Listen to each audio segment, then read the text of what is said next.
Opa, quem deve se adaptar? A equipe, a Secretaria de Assistência Social ou a Secretaria à equipe? No vídeo de hoje, vou apresentar para você esse dilema que é em todo o Brasil. Não se preocupe que não é só com você. Beleza? Sabemos que no setor público, muitas vezes, nos deparamos com desafios na formação da equipe e na definição de responsabilidades, na organização.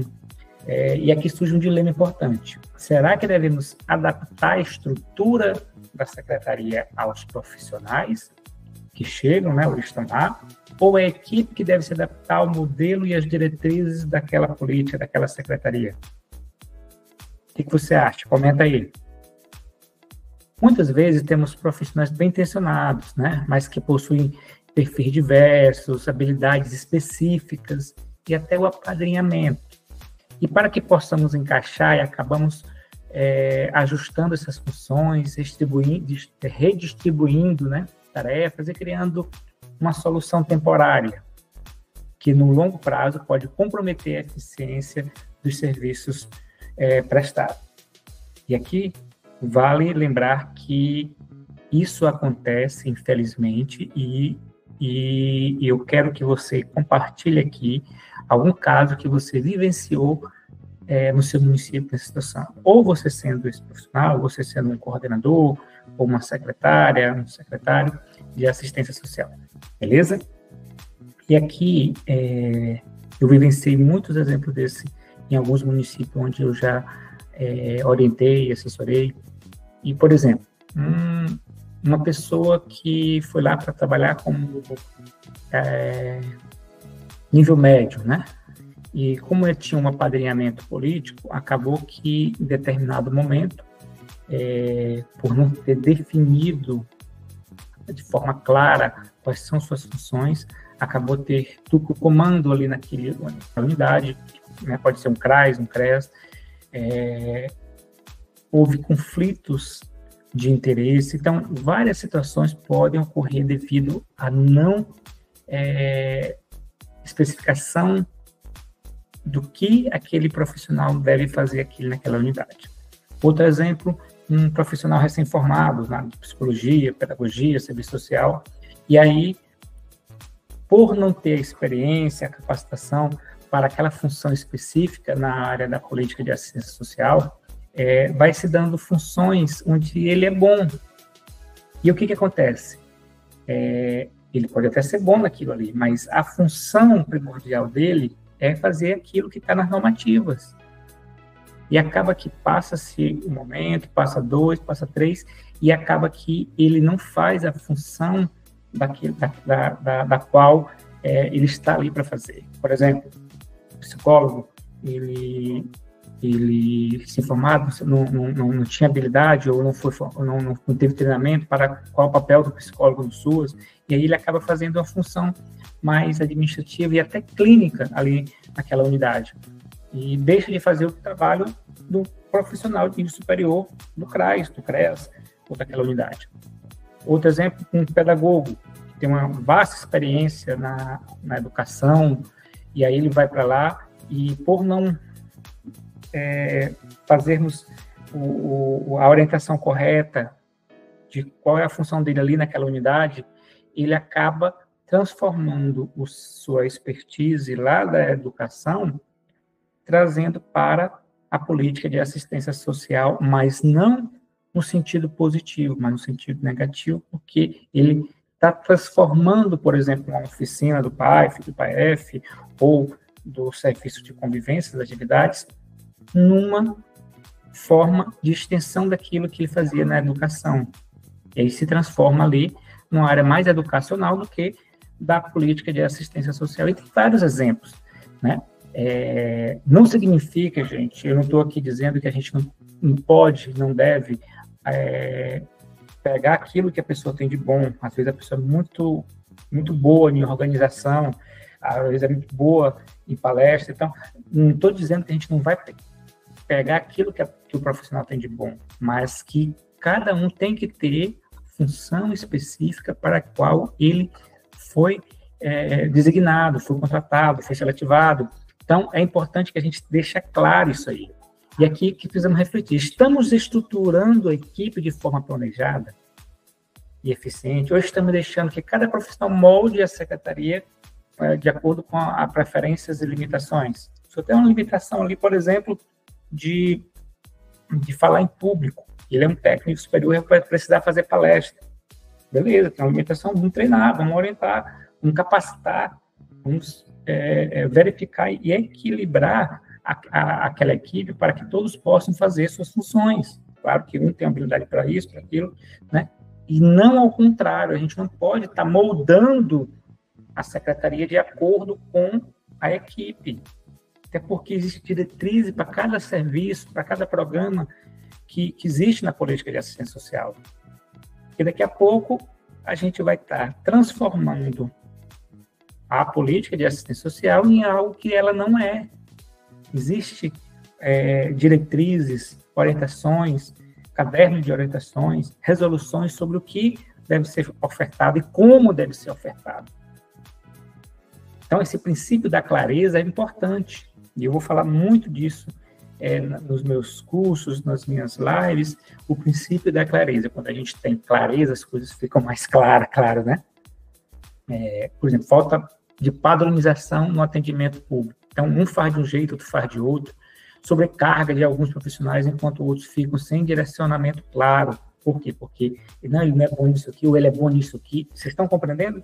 Há com essa falta de clareza, sobrecarrega alguns profissionais.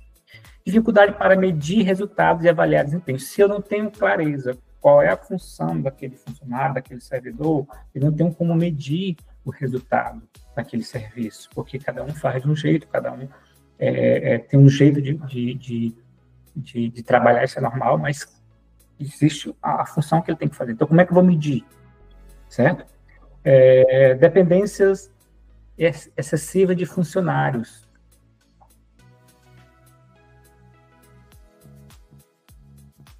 Dependência, o que é isso, Cleito? Eu fico dependendo do funcionário, certo? Por quê? Porque ele é bom naquilo ali, então eu boto ele para fazer aquilo ali, então os outros não sabem, certo? Então, eu não tenho como, faltou, só fulano que sabia isso, só cicrano que tem essas informações, ou que sabe fazer isso. Não, todos, por exemplo, tem uma equipe técnica de referência de um CRAS, de um CREAS, todos precisam saber como fazer uma medida domiciliar, como fazer um relatório, como fazer, no caso como orientar sobre a questão do BPC. Não é um servidor, um profissional, né, formado em determinada área. Não, todos precisam compreender, certo? Se não tivermos um modelo bem estruturado, né, sempre que um profissional sair, como falei, né, tirar férias, sair, passou num outro concurso, ficou doente, haverá uma confusão e desorganização, pois ninguém saberá exatamente quais eram as funções e responsabilidades. Então, isso a gente chama de processo de trabalho, né, um manual do que faz. E a tipificação ela nos ajuda muito nisso, porque vai dizer também quais são os serviços, como que eles devem ser ofertados, para quem, certo? Os cadernos de orientações. E nosso foco principal deve ser a população que atendemos. Quanto mais organizados estivermos internamente, né, mais eficiente será o nosso trabalho, de forma mais eficiente chegará à população, garantindo que os serviços cheguem de forma ágil e eficaz a quem mais precisa, certo? Dessa forma, pessoal, evitamos a necessidade de apagar incêndio. Claro que vai ter incêndio, mas se a gente não tem esses processos organizados, a gente vai só estar apagando incêndio todos os dias e conseguimos dedicar mais tempo a melhorias e estratégias. Quando a gente tem os processos funcionando corretamente, cada um fazendo a sua função, a gente tem a mente mais aberta para pensar estrategicamente as ações, as atividades. E qual o caminho para um atendimento de qualidade? O caminho para um atendimento de qualidade, para alcançar esse nível de organização que eu estou falando, é definir cargos e responsabilidade com clareza. O primeiro passo é esse. O que faz fulano de tal lá na recepção, o administrativo, o técnico superior, o técnico médio, o orientador? Então, deixar claro o cargo e a responsabilidade. Padronizar processos para garantir continuidade e eficiência no atendimento. Se eu sei como funciona, como faz um determinado serviço, né? Não é, fulano de tal faz de um jeito, ciclano faz de outro. Não. O padrão é esse. É claro que a habilidade de fazer aquele procedimento, cada um tem, mas existe um processo. Por exemplo, a orientação sobre o BPC. Aí não, a assistente social diz que é desse jeito, o outro assistente social diz que o outro pedagogo, psicólogo, cada um diz, não, tem que ter um padrão, certo? Ter um plano de treinamento contínuo. Então, é importante que a gestão faça um plano de treinamento sobre isso que eu estou falando aqui, mais outro, mas que cada um possa estar entendendo quais são as suas funções, o que faz ali naquela unidade de atendimento. Criar um ambiente onde a equipe entenda que está ali para atender as necessidades da população dentro de um modelo estruturado. Quando você chega numa organização, dentro do setor privado, num banco, uma empresa, ela tem a missão, a visão, os valores daquela empresa, daquela organização. Na assistência social também é assim. Quando o servidor chega, ele tem que entender que ali existe uma organização, que existe uma missão, uma visão, existem valores, existe uma direita, existe uma política pública que tem objetivos bem claros, certo?